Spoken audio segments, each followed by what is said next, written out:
бұлшықеттеріңіз қатып қалған ба? Тыңдаңыз. Буын ауруларын тудырады, қозғалыс қалпын шектейді, бас ауруын тудырады, давлениенің көтерілуі және көңіл күйдің бұзылуына алып келеді. Осы проблемалар сізде болса, видеоның соңына дейін көріп келіп кетіңіз. Проблемаларды жеңілдететін үйде еңбектеген балада егей қайтқа дейін жасай алатын жаттығулармен бөлісетін болады. Ал ендеше менімен бірге жасаңыздар. Көп уақыттарыңызды алмайды. 10 минутыңызды өзіңізге бөліңіз.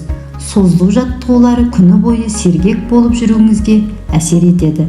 Бірінші денемізді қыздырамыз.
Енді сіздерге кішігірім стретчинг, созылу туралы ақпарат бере кетейін.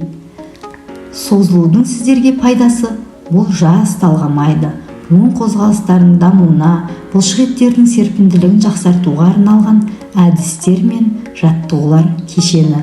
Созылумен тұрақты түрде айналыссаңыз, жарақаттарға төзімділік, сымбатты мүсін, сау буындар, мінсіз етеккір циклы, қан айналымдар жақсарады. Осы ақпараттар сізге ұнаған болса, каналға тіркеліп, лайк басып, комментарий қалдырыңыз.